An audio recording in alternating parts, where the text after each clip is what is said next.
Hello friends, இன்றைக்கி நாம் பொங்கலுக்கு ஏற்றபடி பொங்கல் குழம்பு தான் பண்ண போகிறோம். இது அந்த வெண்பொங்கலுக்கு தொட்டு சாப்பிட ரொம்ப நல்லாயிருக்கும். இதுக்கு ஒரு 11 காய்கறி சேர்த்து நான் பொங்கல் குழம்பு தான் பண்ண போகிறேன். அது என்னென்ன காய்கறி பார்த்துக்கிட்டிங்களா?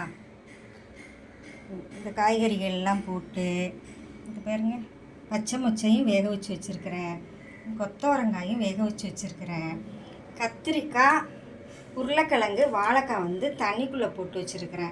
ஏன்னா இது கருத்து போயிடும்ல. இந்த காய்கறி தான் இதுக்கு தேவையானது. அதுக்கு ஏற்ற இங்கே பாருங்கள், தக்காளி, பச்சை மிளகா, கருவேப்பிலை தாளிப்புக்கு, கடைசியாக போட்டு அரைக்க கொத்தமல்லி, புளி பாருங்கள், இந்த சைஸ் புளி நம்ம கையில் அப்படி பிடிச்சா ஒரு பிடி புளியை ஊற வச்சு கரைச்சி வச்சுக்கணும். வறுத்து அரைக்கிறதுக்கு தேவையான பொருட்கள் இது பாருங்க, 10 காஞ்ச மிளகா, அது உங்கள் காரத்துக்கு ஏற்றபடி கூடவோ குறைச்சோ வச்சுக்குங்க. தனியா இதில் பாருங்கள், 1 ஸ்பூன் தனியா, 1 ஸ்பூன் துவரம்பருப்பு, 1 ஸ்பூன் கடலைப்பருப்பு, ஒரு 3/4 ஸ்பூன் கிட்ட மிளகு எடுத்துருக்கிறேன், ஒரு 1/2 ஸ்பூன் கிட்ட ஜீரகம், வெந்தயம் 1/4 ஸ்பூன் எடுத்துருக்கிறேன், அரிசி 1 ஸ்பூன் எடுத்துருக்கிறேன், புழுங்கல் அரிசி, நம்ம சாப்பாட்டு அரிசி. இது எல்லாமே வறுத்து நம்ம அரைச்சி வச்சுக்கலாம். சரியா? வறுத்து இது பாருங்கள், தேங்காய் மூடி ஒரு 1/4 மூடி தேங்காய் துருவி வச்சுருக்கிறேன், அதையும் சேர்த்து வறுத்துக்கலாம்.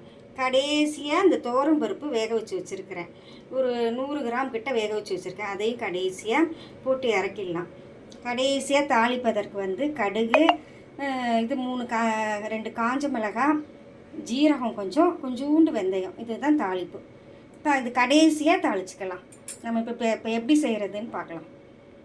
ஒரு சட்டியை எடுத்துகிட்டு எல்லா காய்கறி, மொச்சை, தக்காளி, பச்சை மிளகா, மஞ்சத்தூள், ஒரு 1/2 ஸ்பூன் மஞ்சத்தூள், பெரிய ஸ்பூனில் ஒரு 1/2 ஸ்பூன் மஞ்சத்தூள், ஒரு 2 டம்ளர் தண்ணி ஊற்றி நல்லா ஒரு 20 நிமிஷத்துக்கிட்ட வேக விட்டுக்கணும். நம்ம நல்லா கொதி வந்த பிறகு ஸ்லோவிலே வச்சு ஒரு 20 நிமிஷம் அந்த காய்கறியை வேக விட்டுக்கணும். அதுக்கு தேவைக்கேற்ப உப்பு, பாருங்கள், கல் உப்பு எல்லாம் போட்டு தேவைக்கேற்ப நம்ம மூடியை போட்டு நல்லா கிளறி கொடுத்துட்டு மூடியை போட்டு வேக போட்டுடணும்.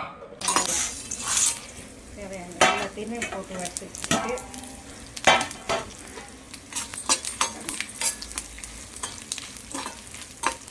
ஸ்லோலே வச்சுக்குவோம். ஸ்லோலே எல்லாத்தையும் போட்டோம்னா போட்டு பற்றிக்கலாம். தேங்காய் போட்டு வச்சுட்டு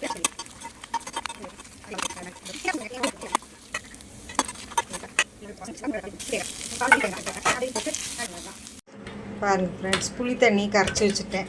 அந்த புளி எடுத்து வச்சுருந்தோம்ல, அதையும் கரைச்சி வச்சுட்டேன். இது பாருங்கள், அந்த வறுத்தோம்ல, எல்லாமே வறுத்து இந்த பாருங்கள், அதுவும் அரைச்சி வச்சுட்டேன்.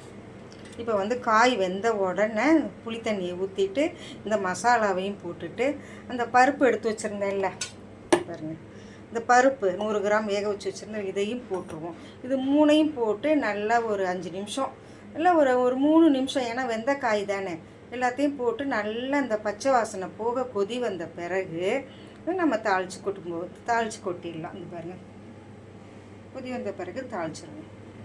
நான் இருங்க, அடுத்தது காமிக்கிறேன். காய்கறி வெந்த உடனே இதெல்லாம் ஊற்றிட்டு உங்களுக்கு காமிக்கிறேன்.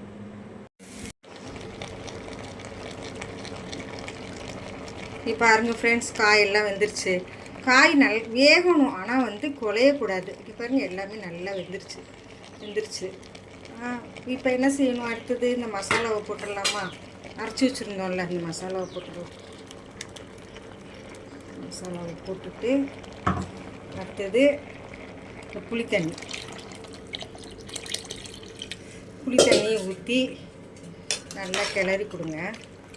நல்லா கிளறி கொடுத்துட்டு ஒரு 5 நிமிஷம் நல்லா கொதி வரட்டும். இது ரொம்ப திக்காகவும் வைக்கக்கூடாது, அதுக்குன்னு கெட்டியாகவும் வைக்கக்கூடாது. நம்ம அந்த வெண்பொங்கலுக்கு ஊற்றி சாப்பிட்ணும்ல, அதனால் மீடியமாக வைங்க. திக்காகவும் வைக்காதீங்க, கொஞ்சம் தண்ணியாகவும் வைக்காதீங்க, மீடியமாக வைங்க.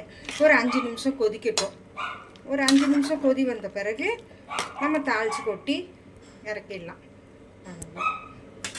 ருசியான, இது எங்கள் அம்மாச்சி சொல்லி கொடுத்த பொங்கல் குழம்புங்க. ருசியான பொங்கல் குழம்பு எப்படி இருக்குது என்னன்ட்டு நீங்களும் உங்கள் வீட்டில் செஞ்சு பார்த்துட்டு சொல்லுங்கள். மூடி போட்டு மூடிடலாம். ஒரு 5 நிமிஷம் கொதி அந்த பச்சை வாசனை போட்டோம்.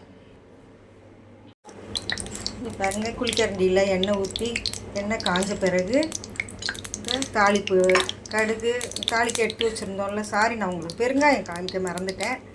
பாருங்க, பெருங்காயம் தூளும் கொஞ்சம் போட்டு தாளிக்கணும் கடைசியாக.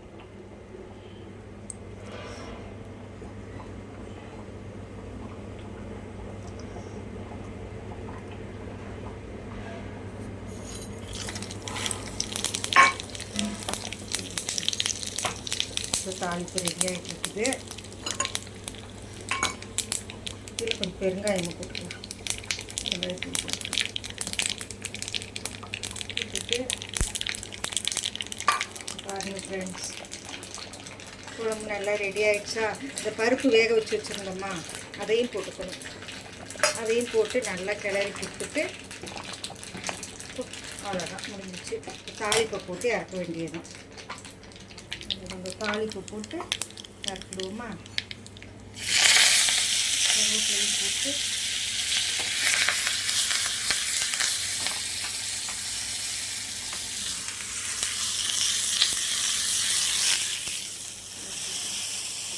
கொத்தமல்லி தூள், கடைசியாக கொத்தமல்லி தூள் இறக்குனா சுவையான பொங்கக்குழம்பு ரெடி. கோனாராஜா சேனலுக்கு சப்போர்ட் பண்ணுங்கள். பாருங்கள் ஃப்ரெண்ட்ஸ், ரெடி ஆயிடுச்சு, குழம்பு ரெடி ஆயிடுச்சு.